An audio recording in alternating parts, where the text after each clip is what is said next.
When and why the Grand Mosque of Mecca was seized. Imagine the holiest site in Islam, the Grand Mosque of Mecca, where millions of Muslims gather each year to perform the Hajj pilgrimage. Now imagine this sacred place being taken over by armed militants, turning a site of peace and worship into a battleground. This is the story of the 1979 Grand Mosque seizure, a shocking event that changed the course of history.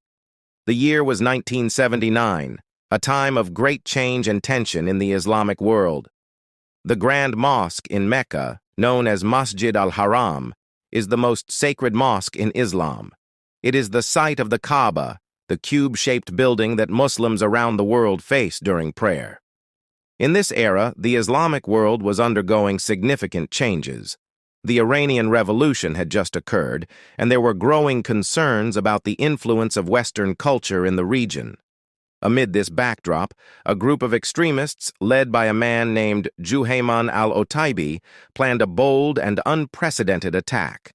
On November 20th, 1979, which was also the first day of the Islamic year 1400, Juhayman and his followers made their move. The group, consisting of about 200 armed militants, infiltrated the Grand Mosque during the early morning prayers. They were heavily armed, carrying guns and ammunition, and quickly took control of the mosque, locking the gates and holding thousands of worshippers hostage. The leader, Juhayman, announced that they had seized the mosque to protest what they saw as the corruption and un-Islamic practices of the Saudi government. He claimed that one of their members, Muhammad Abdullah al-Qahtani, was the Mahdi, a messianic figure in Islam who would bring justice to the world. The government was caught off guard by the takeover. The Grand Mosque had never before been attacked in this way, and the authorities knew they had to act carefully to avoid further bloodshed in such a sacred place.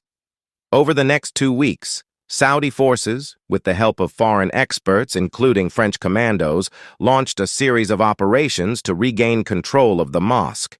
The militants had fortified their positions, and the fighting was intense, with both sides suffering casualties. The mosque's labyrinth of tunnels and underground passages made the operation even more difficult. Finally, after 2 weeks of brutal fighting, the Saudi forces were able to reclaim the mosque. Many of the militants were killed, including Muhammad al-Qahtani, and Juhayman was captured. The aftermath of the siege was significant. Juhayman and 67 of his followers were tried and executed. The Saudi government, shocked by the event, took measures to address some of the concerns that had fueled the uprising. They implemented stricter religious policies and worked to strengthen their control over the country. The siege of the Grand Mosque also had a lasting impact on the Islamic world. It highlighted the deep divisions and the potential for violence within the Muslim community. The event was a wake-up call for many, leading to a re-evaluation of the role of religion and politics in the region. The 1979 siege of the Grand Mosque of Mecca remains one of the most dramatic and impactful events in modern Islamic history.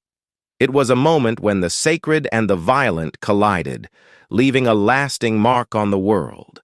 The event serves as a reminder of the power of faith, the dangers of extremism, and the need for understanding and peace in a world that is often divided.